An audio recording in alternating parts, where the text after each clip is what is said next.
संभाजीनगर महापालिका निवडणुकीमध्ये भाजप आमदार नारायण कुचे यांचा पोलीस बंदोबस्तात पैसे वाटप करतो असे एक संभाषण असलेला कॉल रेकॉर्डिंग व्हायरल झालंय आणि एक व्यक्ती आमदार कुचे यांना मतदानासाठी पैसे वाटप करण्यासाठी अंधार पडू द्या असं या संवादामध्ये म्हणताना दिसतंय।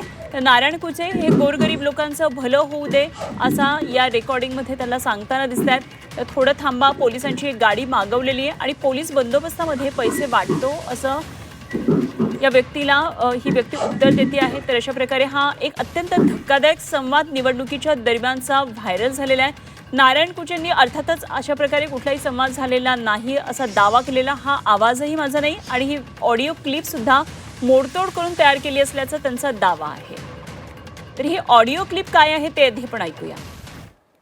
कुचे साहेब बोल बोल अब थोडासा हे पडू द्या ना, अंधार पडू द्या ना। सगळे लोक घरात पुढे पैसे वाटत असते, गोर गरीब लोकल नोटा चांगले दिसल्या पाहिजे। अहो कुचे साहेब एक मिनिट ऐकून घ्या। सगळीकडे चर्चा चालू आहे म्हणून म्हणलो मी तुम्हाला की थोडासा अंधार पडू द्या। अंधारात नको खेळणे जमत, अंधारात जरा उजळत होऊन जाऊन दी।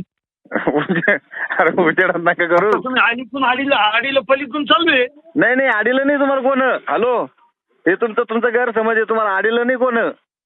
डोर टू डोर आम्हाला आहे ना, तुम्ही 2 दिवस काही म्हणायचं नाही तुम्हाला। तुम्ही काय शाद्या आमच्या बॉडीतला शाद्याला तुम्हाला माहित झालं, बॉडीतला शाद्याला मध्ये जाऊन द्या।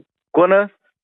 आता मी एक PI ची गाडी मागितली, 7-8 पोलीस बंदोबस्त मध्ये पैसे वाटत होता। बिंदास वाटा कुचे साहेब, मी तुम्हाला काय सांगतो पण थोडासा अंधार पडू द्या। गरीब जनतेचं भलं होऊन द्या ना। तुम्ही तर भलंच का ना अहो आमदार साहेब, तुम्ही आतापर्यंत तुम्ही भलंच काही चाललेले आहे ना। चालन, ओके बाकी तुम्ही बाकी नाही, आम्ही नाही बाकी तुम्ही, पण जरा थोडा अंधार पडू द्या। दिवसा ढवळं चालू झाल्यावर म्हणल्यावर आता एवढं मोठा आमदार माणूस जर एवढं दिवसा ढवळं जर असं करू लागलं म्हणल्यावर थोडंसं हे वाटतं ना। ओके। तर या व्हायरल ऑडिओ क्लिपशी माझा संबंध नाही असं नारायण कुचे यांनी म्हटलेलं आहे आणि या ऑडिओ क्लिपद्वारे माझ्या बदनामीचा हा सगळा प्रयत्न सुरू असल्याचा दावा नारायण कुचे यांनी केलाय। झी 24 तासवर नारायण कुचेंनी काय नेमकी प्रतिक्रिया दिली तेही आपण ऐकूया। अजिबात असं कधी मी बोललो नाही।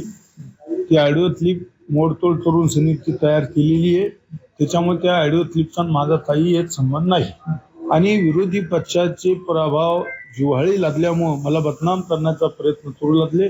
कारण की तुम्ही 8 फेऱ्या झाल्या, 8ही फेऱ्याचा तुम्ही निवडणुकीचा निकाल जर पाहिला तर 8व्या फेरीला मी पुढे होतो, त्याच्यामुळं मला बदनाम करण्याचा प्रयत्न केला। हो, 100% मोडतोड केलेली आहे, याची चौकशी करायला लावणार। गुन्हा दाखल करणार तुम्ही? 100% अब्रू नुकसानीचा गुन्हा दाखल करणार, मी कोर्टात जाणार।